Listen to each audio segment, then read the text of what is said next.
The Trump campaign called the bill unconstitutional, but did not say if the president intends to sue. As president, how do you plan to make sure that these workers are trained to compete in a new, greener industry? Because we will invest heavily in those communities that are most impacted. Thank you, Morgan, for your question. The president also tuned in.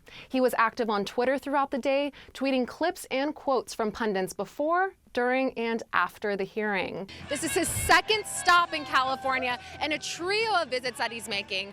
First stop was San Diego, today Los Angeles, and tomorrow San Francisco. That's right, I'm here right now on Normandy Avenue in Koreatown, where the USC Trojan Shelter is located. It's about a 10-minute drive or a 20-minute bus ride from USC's campus. We are hosting a watch party for the third Democratic debate in the presidential race. Now, this should be interesting because we're going to see Joe Biden and Elizabeth Warren square off for the first time. It seems a little bit more heightened right now. We're about an hour in. Still no violence, no confrontations, but a little bit of back and forth between the groups happening right behind me. Annenberg Media just arrived on the scene at Henry Mayo Hospital in Santa Clarita. This is where students were taken to after they sustained gunshot wounds at the mass shooting this morning at Saugus High School. When we got there, we noticed that the media was being held back. It was a strategy from the hospital because they wanted to make sure that the families who had been affected could really grieve privately.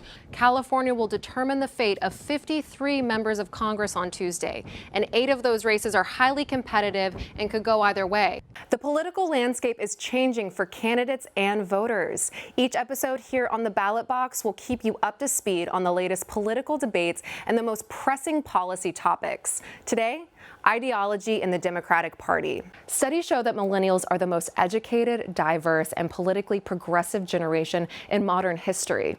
This group ranges from age 23 to 38 and is the second largest electorate in the U.S. after baby boomers. Gun violence and mass shootings have become increasingly common in the U.S. Candidates like Beto O'Rourke have made gun reform a main focus of his campaign, and others have rallied behind similar policy ideas. President Trump doesn't make a deal with President Xi and tariffs are actually raised. How will that impact American manufacturers?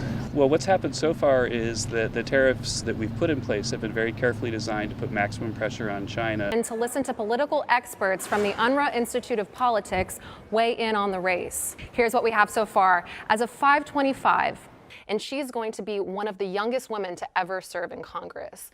So I think that that's super interesting that we're seeing a lot of these first. Democrat Gil Cisneros has the largest financial advantage. He's raised nearly $4.5 million more than his opponent, Young Oh Kim. The California DMV is under fire after registering 1,500 people to vote who aren't eligible because they aren't U.S. citizens. It's the first cannabis cafe to open in the nation. There's been a line outside the door since 2 a.m. this morning, and as you can see, there are still people waiting to get in. It needs 15% of registered voters, which equals around 315,000 signatures to successfully remove the mayor from office. I'm here on Olvera Street right now, where they just started night 4 of the festivities of Dia de los Muertos. This is the nearly 3 miles that LA walkers and watchers cleaned up.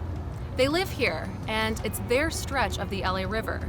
But it didn't stop here. It went all the way to City Hall. All you need is a headset like this to be transported from here into a different time and place.